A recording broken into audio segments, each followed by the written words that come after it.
Whoa, it's going to be a fun night, isn't it? So I got your message there, Linda. Chat is blank again. Yeah, some reason I think it just disconnected again. Um, One of those aggravating things that happens sometimes.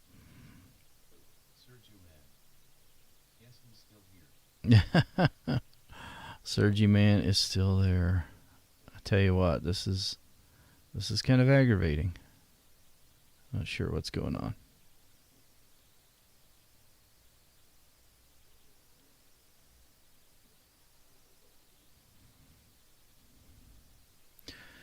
Okay.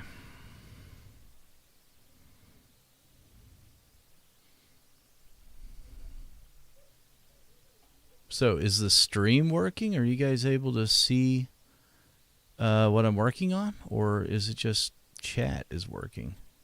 I don't know. This is not doing so well tonight. Who knows why?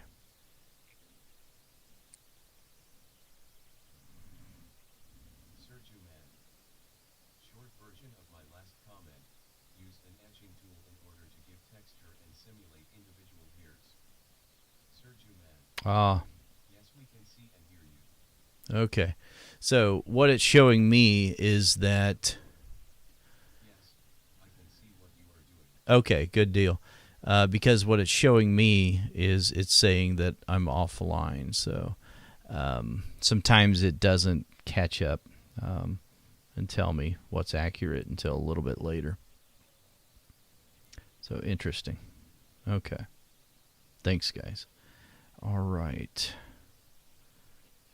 And the way that things are handled over on YouTube is certainly different than the way things are handled on Facebook and on Twitter.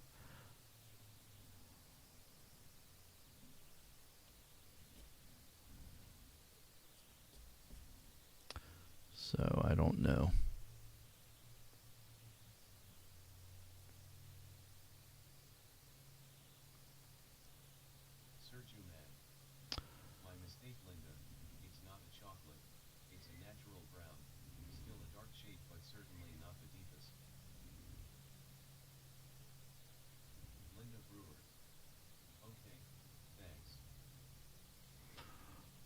Okay.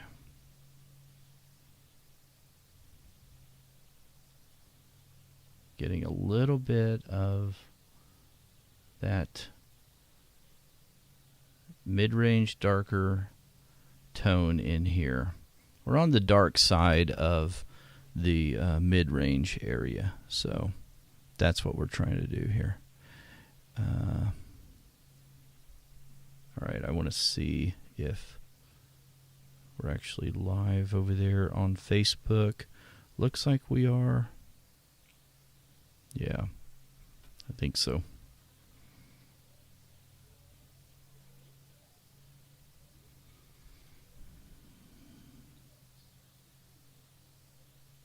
Okay, I'm going to close that. That's way too much meta for me, hearing myself talk back over there on the live stream on Facebook. That would freak me out. Okay, let's take a look here.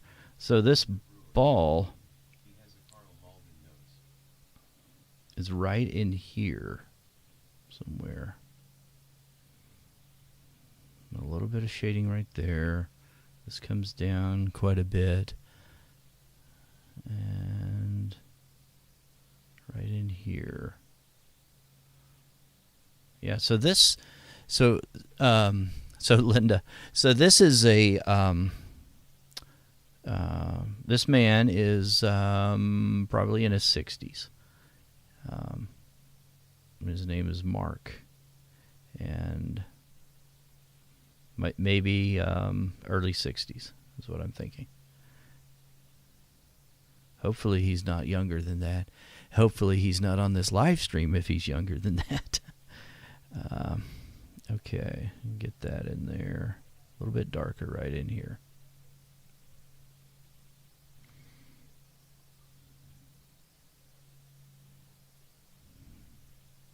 And then this will be shaded a little bit darker as well, right over here. And obviously it's going to be darker right under the nose. And I can always get away with that being darker, right? I can always make it darker under the nose because that's logical. That makes sense. The nose is a three-dimensional feature, and its mass is going to cast a shadow. So I have to make room for that.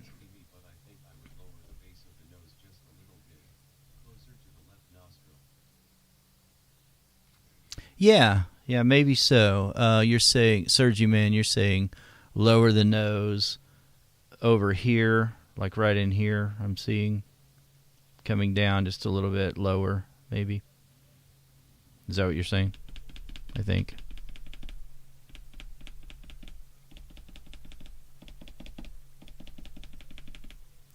Okay. Yeah, I think it goes down just a little bit lower right in there, maybe. And then this comes up right over here.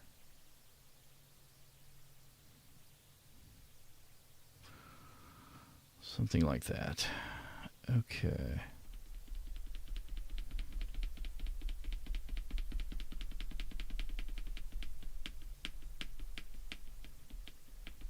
Nearly reaching that point already where it's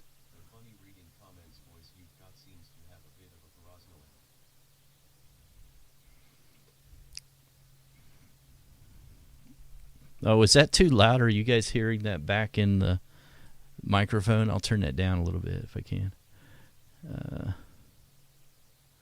There we go. This does turn over here just a little bit. And there is some, if you render some of this,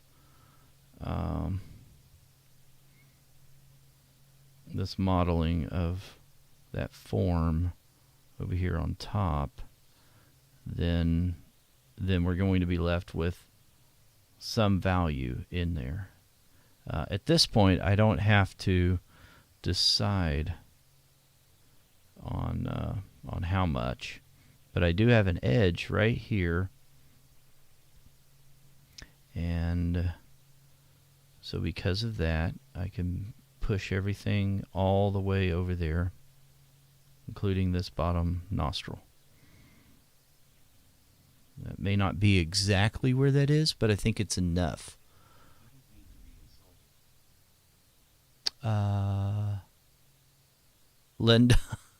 Linda, you're saying sorry, didn't mean to be insulting. I don't know. Oh, by talking about his nose or something, I don't know. You're fine.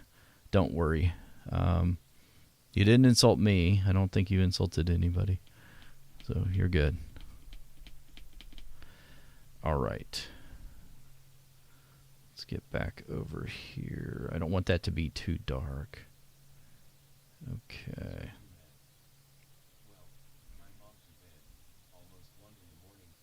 1 in the morning. Surgery Man, that is getting late.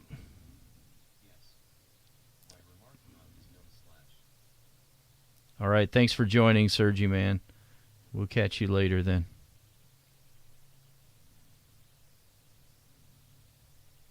Oh, no, Linda, you're fine.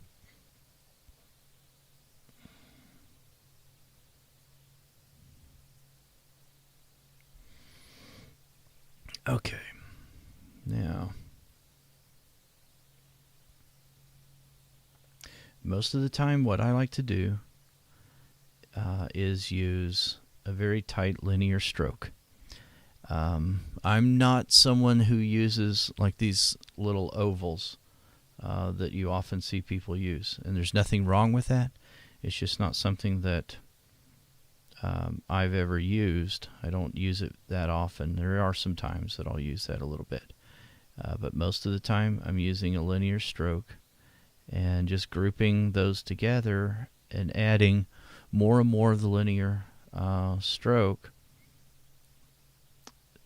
to the composition will eventually create a very, very smooth rendering. And I'm also not somebody who thinks that if you're using colored pencil, you have to use OMS. You can let the pencils do the work. And so I think that's an important thing to remember, especially if you're new to colored pencil, that or you've only been working in colored pencil for a few years, that there's a variety of techniques, which is one of the reasons why I love the medium so much. There's so many different ways of working in the medium. There's no wrong or right way, but depending on which artist you're watching or reading, if they've written anything about their process, then you can come away with a variety of tools and techniques that you can incorporate in your own drawings, and that's an exciting thing. I've seen some fabulous works that have won awards, and on those drawings you can see the white of the paper clearly. So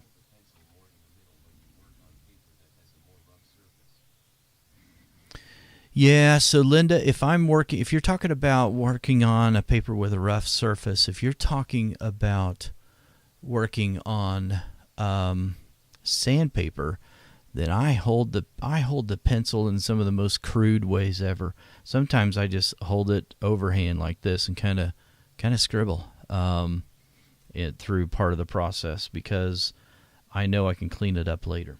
So it's just one of those things that you can get away with a lot of very loose mark making on sanded paper, but on a very smooth surface, then I'm not going to be able to do that very much. Okay, now I'm going to look for another color. Let's go with Ruby Earth. So still within that dark range. Still, darker side of the mid-range. And I've got Ruby Earth. Again, we're using the Derwent Lightfast pencils, a 24 set. So we've got a very limited palette.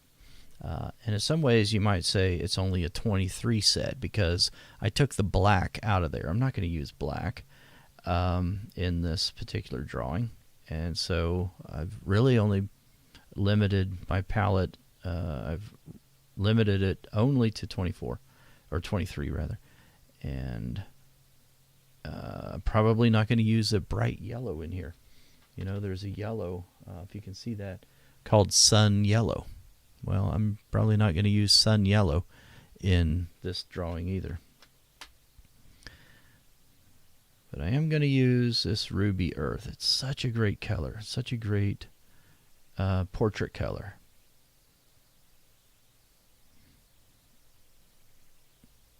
And I've got a sharp point on it.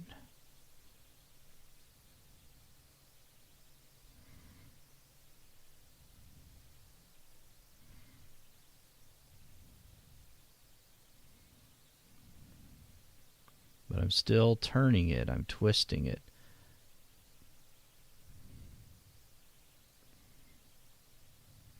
So that I can maintain a very sharp point.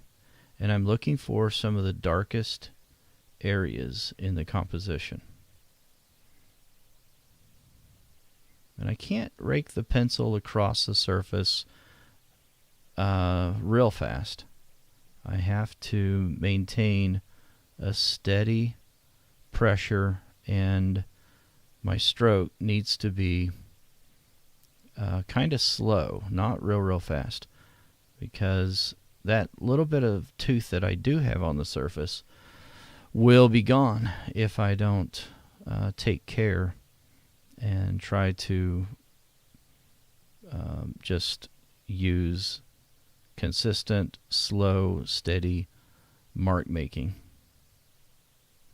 If I start raking it across really, really fast, then I'm not going to be able to get very many layers on if I do that.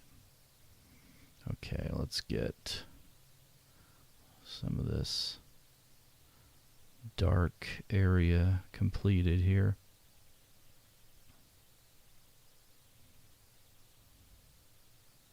I still want to think about some of these angles. And with a rounded area, I mean, we're looking at the edge of the nose there, the outer edge of that nostril. I still want to think about it as being something that has angles and straight lines here and there,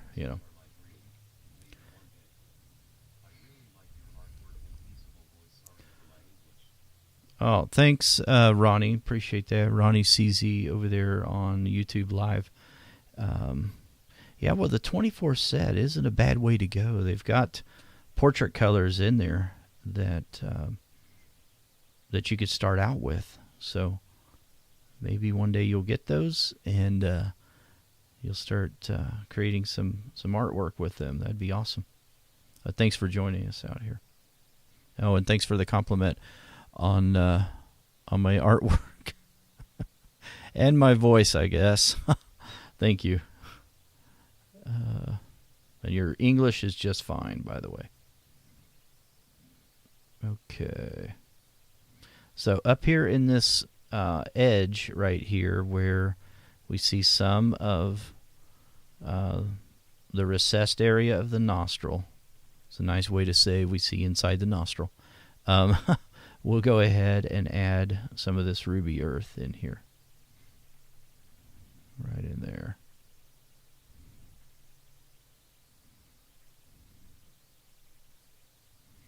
Now this is going to be very, very dark right here under the nose.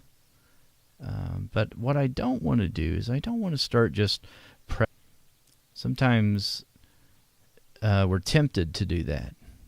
We're tempted to just start pressing hard and creating something that is darker right away.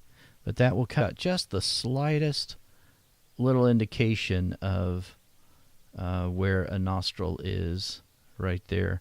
And actually that's getting a little bit too dark in my opinion. So I'm going to tap on that just a little bit. I'm not going to scrub, not going to work back and forth. I'm going to tap on it so I can lift some of that pigment off of there. If I started scrubbing it back and forth, then I could destroy the tooth on the paper, and I don't want to do that. How dark I need to go in that area. So I want to lift that, just push that edge back so that I can decide on my own how dark. That's even more dark than I want. Right there. Okay. There we go. So if you are just now joining and you're not aware, we are doing these live streams, shelter in place, colored pencil drawing streams, Monday, Tuesday, Wednesday, every week, starting at 5 o'clock Eastern Daylight Time. So if you're interested in joining us, then we're just tackling different portrait studies each time. And it's hopefully a lot of fun. And if you're interested in the reference and drawing along with us, you're welcome to do that. You can go over to sharpenedartist.com and just click on the resources tab up at the top. It's a drop-down menu, and then there's a sub-menu called Livestreams, and you can grab the reference that we're using. Let's come back up this direction. This edge down here goes in this direction as well, I think. Right there, that's probably good enough. There we go. And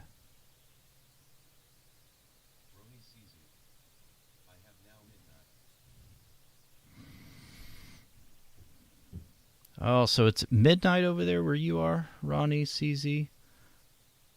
Wow. Getting late, I guess.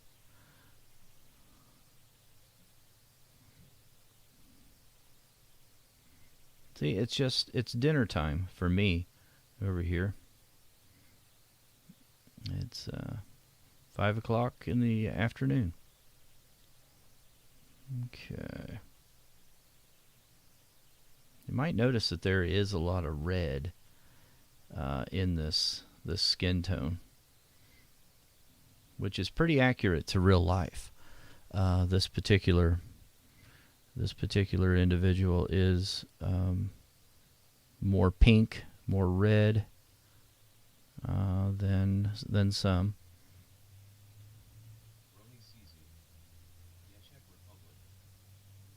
I got you. So Ronnie CZ is over there in the Czech Republic. So, all right, let's see here.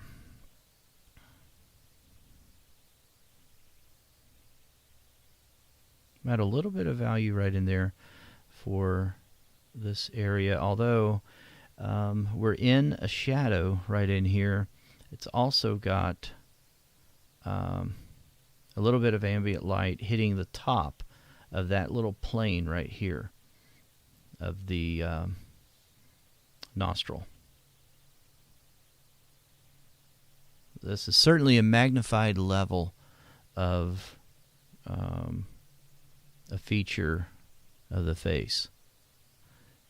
But it's important to, I think, be able to do that once in a while, be able to look at a magnification of some of the features of the face and to be able to render those, because it helps us then when we're not filling in as much detail, when we're not able to, render as much, and we're having to leave certain things out.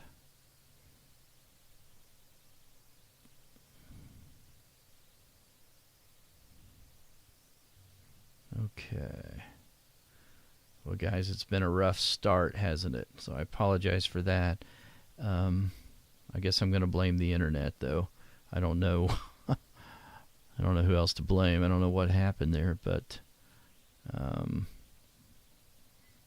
we've had to kind of start over a couple times here, and didn't get quite as much done as what I thought we would. But that's okay. I'm going to keep drawing here for a little bit, though, for a little while longer, only because of how long it took us to get rolling here. And I did want to ask, just for comments in the comments here, and if you're watching this later on, then I would like to hear your comments as well. But for the next feature that we'll be doing a live stream on, I'd like to know what it is you would like to see. Maybe a mouth or ears or something like that.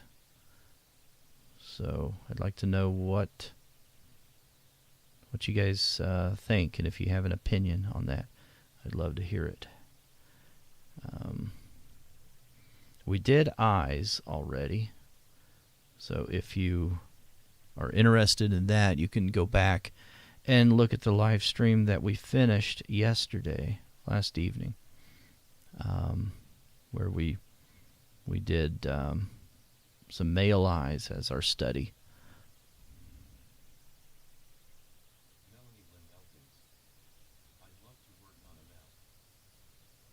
Melanie, all right. Thanks, Melanie. Appreciate you being over there on Facebook. So a mouth. Her vote is for a mouth. I was thinking that anyway, so that's good to hear. Let me know if you guys are excited about doing a mouth together. So what do you think? Female mouth or male mouth? I guess that's the question. Okay. See, this needs to be a little more flat, I believe. Right here. Comes in just a little bit. And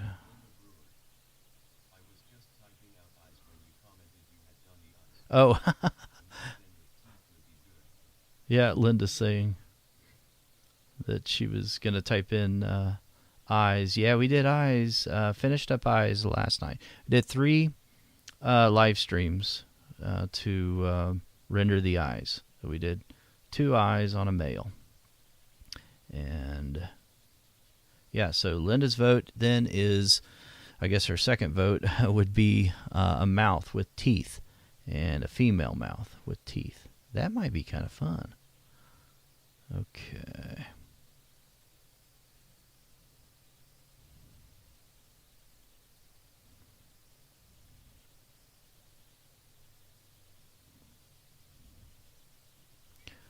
So if I can keep putting these linear strokes down and going in a slightly different direction than I was earlier, you'll notice that we're getting closer to some smooth,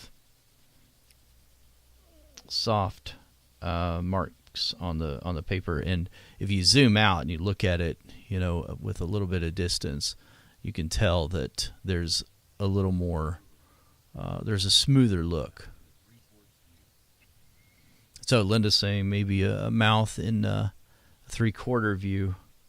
Yeah, that may not be a bad way to go as well. I do have some references that I've taken of different models for just that very pose. So I'll have to look through there and see what I've got.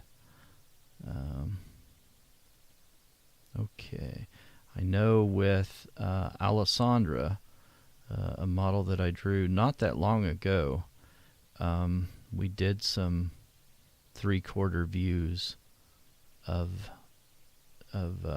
her.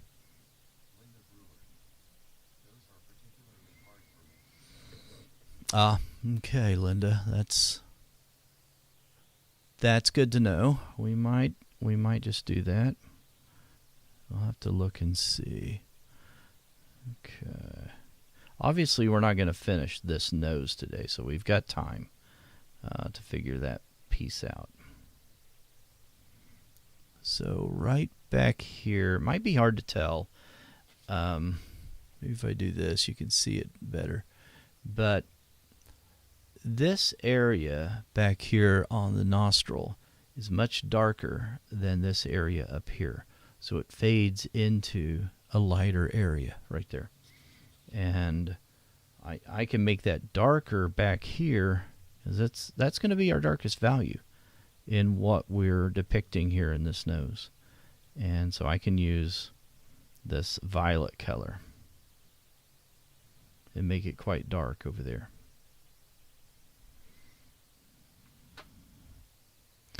Okay, so now I know where the darkest area is, and I know what the darkest value is. So everything else will be predicated upon that standard over here. And I can start making decisions then in other areas based on that.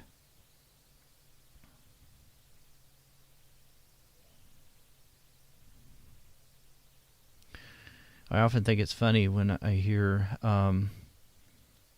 like my daughters and I guess their friends, they'll say things that they're looking forward to, things they're going to do after they're off of this house arrest. And they're no longer, homebound, and they can move about freely.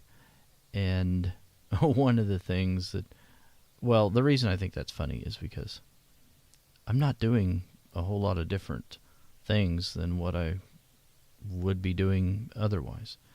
But for them, I understand it. I mean, it's quite a bit different than what they're used to.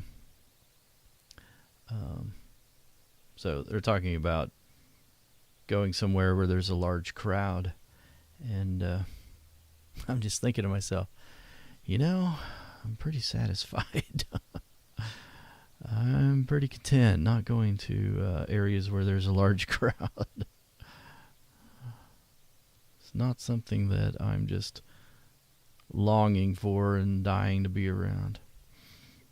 But I think that that's part of being an artist. I think we understand that. It is sharpen this. All right. So if I can move this pencil in this other diagonal direction, then it's going to also help me get a smoother finish.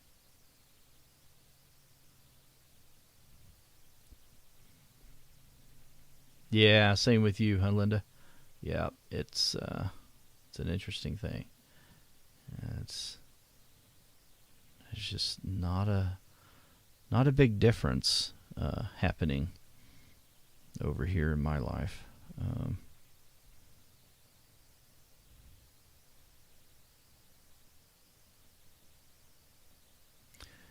I know it's not like that for everyone, and for those that there's a big disruption to their life, I feel really, really awful about that, and that's not good. It really, really does bother me that this has affected so many people, especially those that are affected health-wise by the global pandemic. Okay. I want to pay attention to those values up there higher, and what I'm looking at is this needs to come over just a little bit more than what I have right now. I might see if, before we get on here tomorrow, if I can affect the white balance a little bit on what's streaming.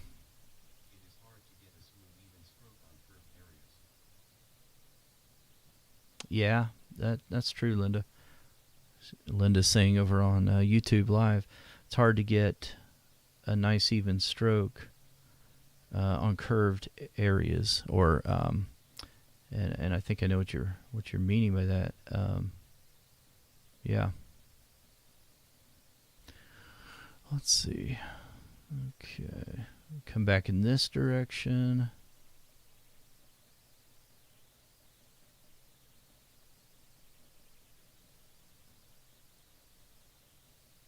There we go.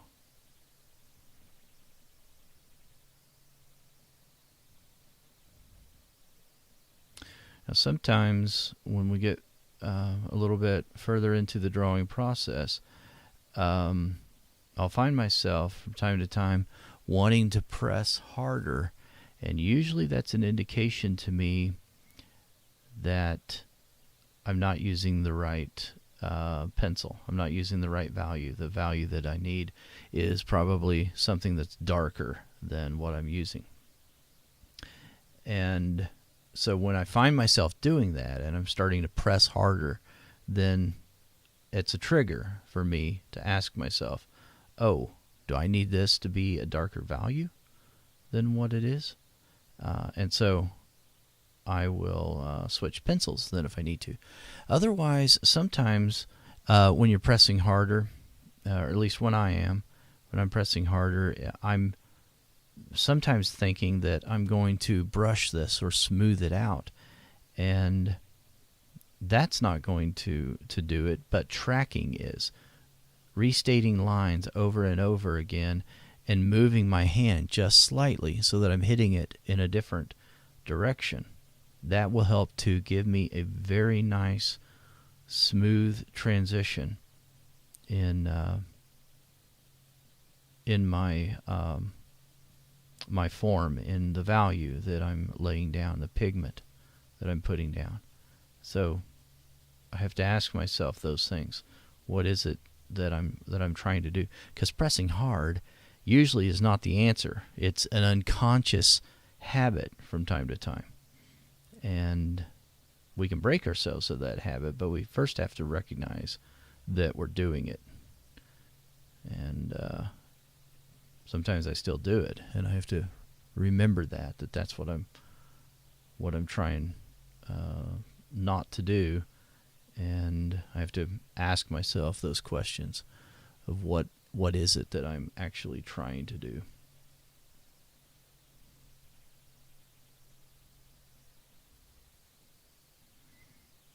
And this comes up like this. Trying to look at where some of those wrinkles may be over here or out here. Okay. Yeah, if I start with the shading and the darkest areas, and I just focus on that and try to be careful in those areas and try to render them as accurately as I can, then I can switch and start thinking about more of the lighter values and then some of the mid-range values. And if I just keep working in that way and one step at a time, looking around and then repeating the process, building up all the areas very, very slowly over time, then by the time I turn around, I'm nearly done with the drawing.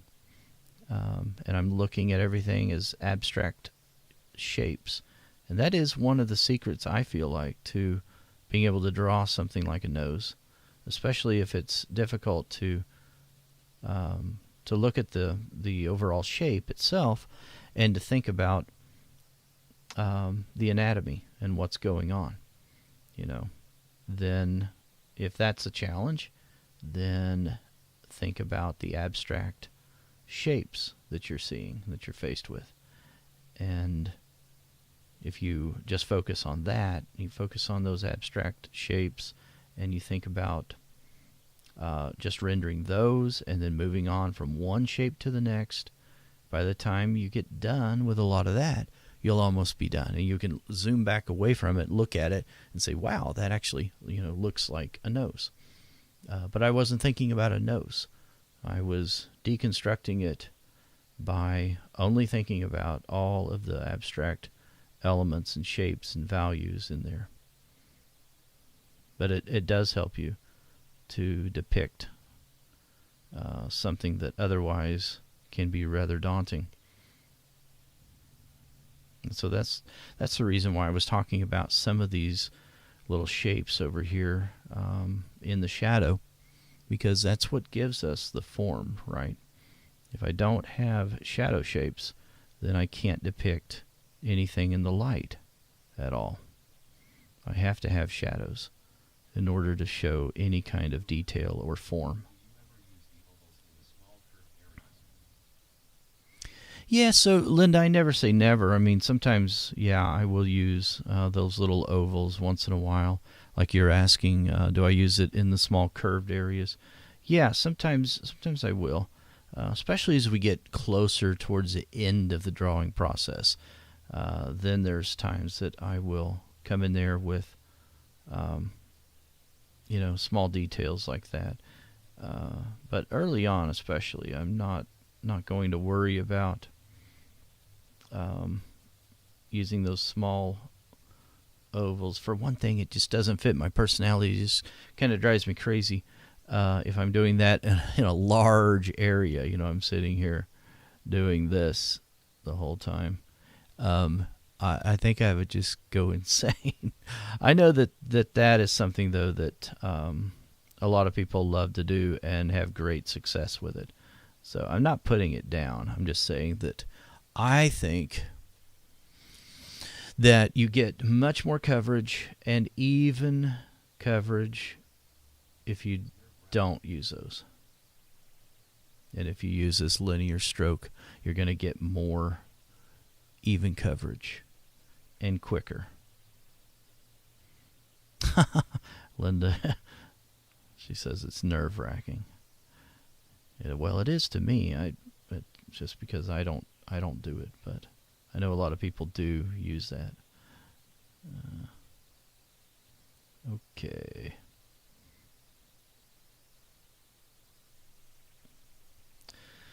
If it's something you don't do, then it's nerve-wracking or it drives you insane. If it's something you do, then it's something you enjoy, and you can probably list all the benefits to it. It's just like the people that only draw one little section at a time. And they use all their colors, all their values, and get everything looking perfect, like in this little tiny nostril. Then they move on to the ball of the nose. They do everything over there. They just keep moving one section to the next. I don't work that way either, so those that do, it makes a lot of sense to them. But that's something that would just drive me insane too. I just can't do it. I just don't think that way. My brain doesn't process the drawing that way at all. I'm moving around constantly and thinking about all the different shadow shapes that I'm seeing and all the different forms. And as you move around a drawing and look, you're looking at the reference constantly, and you're looking back at your drawing surface and what you're doing, you're constantly problem solving and refining things, and you're seeing things that you didn't see before. You're seeing areas that they just start jumping out at you that initially you didn't even know were there. And there's just something very fun about that. I mean, just being able to see things and notice things that you didn't notice before. I just think it's one of the most enjoyable things about drawing and about creating art is looking at the reference and noticing little tiny details sometimes, or some of the bigger details that you didn't notice were there. Just like right in here, I can see a little shadow shape right in here, and it's nearly oblong, and I didn't notice it, early on in the process, but I notice it now, and it's something that I can depict, right now and show.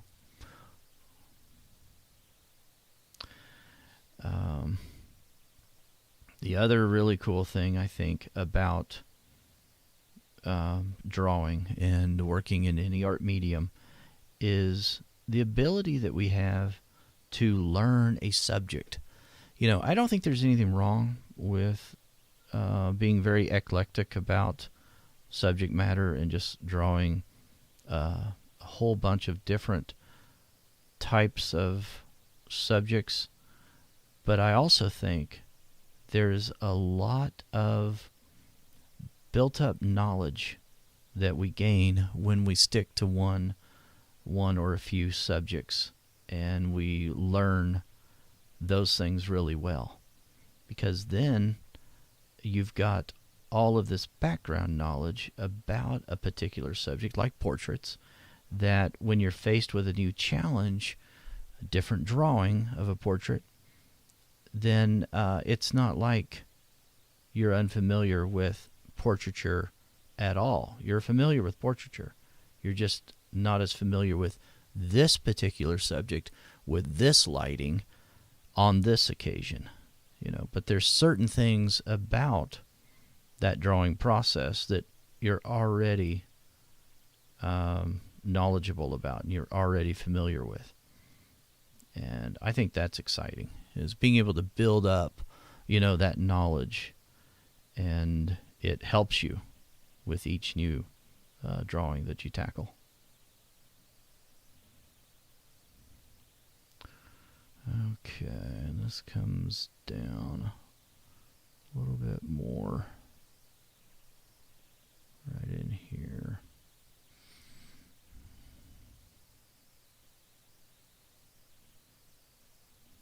It actually comes down pretty far. This other little shadow shape right in there. It's nearly like a little boat up on its end. So, if there's little analogies like that, little pictorials in your mind that you need to think about while you're drawing, there's nothing wrong with that if it helps you to be able to identify certain shapes. They may be abstract, but if you're able to assign a name to a shape or assign some kind of reason to it, and you think about what it's connected to, like I know this right in here is connected to this plane up here. So it has to be the connector between where this tear duct is and where this side plane here for the root of the nose is. And then I've got this extended area up here for the top part of the nose. I know what this is doing. I know why it's there. I know why it's darker. And that makes sense to me then. And then I can go on and depict the rest of it because I have that knowledge about that area. If I looked at this and it's a very strange and foreign thing to me that I've never drawn before at all, then when I'm looking at it, it just becomes overwhelming. And I'm trying to figure out why it looks the way it does, and I can't depict it. You know, I have a big problem trying to draw it then. But the more I know about it, the more intimate I am with the subject matter in general, then the easier my job's going to be to draw those things. Okay. You know, it might be kind of fun to also be able to show some of this texture on the skin, and that will come later on. It's not something that we need to do right now, but some of that texture would be kind of cool to be able to show.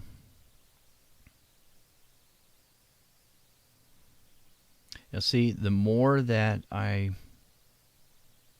draw in these shadow areas and just start extending that shadow into the lit areas, into the areas that are in a highlight, they're reflecting some of the light, then I'm then gradually extending my way over into more of the mid-range areas. You know, if we're considering that this is one of the darkest recessed areas, darkest shadows over here, and then the mid-range might be up in here, then if I just keep extending these dark shadows, then I'm inside the mid-range area, right? And that's really where the real power of being able to get closer and closer to realism comes. It's not in just that stark separation in dark and light. Anyone can really master that pretty quickly. That's something that, you know, it doesn't take quite as much effort.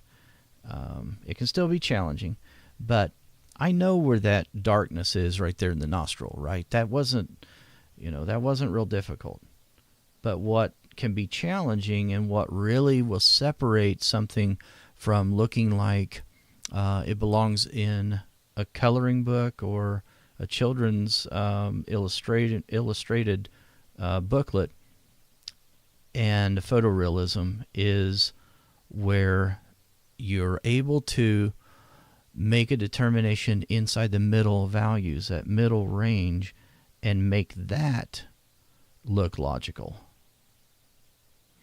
And so really the only way to really do that is just by practice and by constantly sharpening the skill. You just keep working, putting in the reps, you know, doing it over and over. And that will help to increase our ability to do that. Okay, is that... Yeah, that's over here. That's still telling me that I'm not connected. Are you guys still able to see what I'm doing? I don't know why it's doing that. That's aggravating. I guess I need to start just recording this while I'm doing it. So in case that happens, I can post it later. If you guys are able to see what I'm drawing still, then say something in the chat. Let me know if that's something you're able to see. That's so odd. Oh, thanks, Linda. Okay. I don't know. I don't know why it's telling me we're not connected again.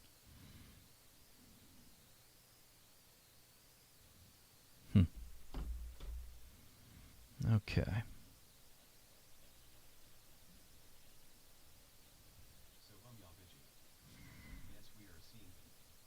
Okay, thanks, Somia.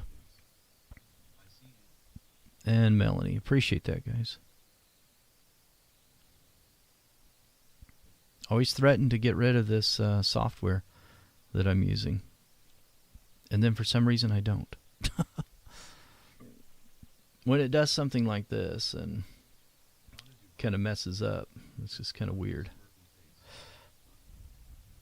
Oh, hey, Donna. Well, thanks for joining us over there on Facebook Live. Appreciate it.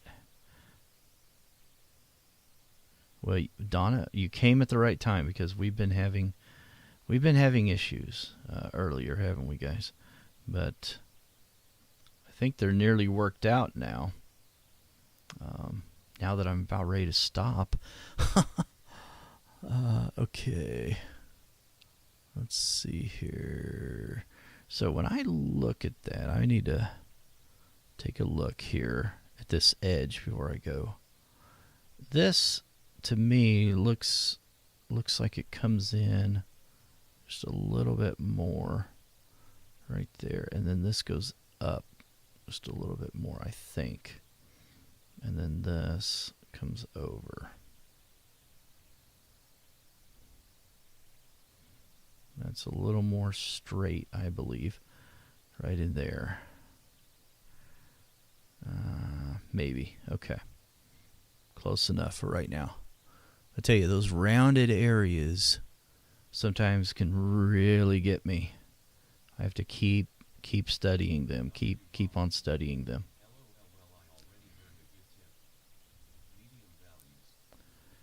Oh yeah, well, thanks, Donna. Appreciate that. Yeah, for me, it was kind of a new lease on life. As dramatic as that sounds, with regard to drawing, when I started considering that, hey, it's not in just the stark contrast in everything. That's not what creates realism. It's the middle values. That's what's creating the realism. Okay, I think we've got a good basis now of where the shadow shapes are and the overall sort of construction of everything is. We've got a long way to go, obviously, but I think this is a good way to begin, and we're going to continue tomorrow. So I hope you can join us tomorrow as well. So we'll continue tomorrow at 5 o'clock Eastern Daylight Time. And so it's not Eastern Standard Time right now. It's Eastern Daylight Time. So I don't want anybody showing up with an hour difference and wondering where we are. So go to timeconverter.com, I believe it is, to be able to get whatever time you would you need to for your time zone. But we started an hour and a half ago, if that helps. So anyway, appreciate you being here. If you're watching the replay, I appreciate you being here as well. And so tomorrow we're going to, thanks Linda, we are going to start adding more color. We've not really added color, So I think we've got a good basis to start here. And we're going to add color. And if you would like, again, to follow along yourself and draw with me, you're welcome to do that. Just go over to sharpenedartist.com, click on resources, drop down there, click on live streams, and you'll see the download button for this nose. All right, I will let you guys go, and we'll talk to you soon. Have a good night, everybody, and stay sharp.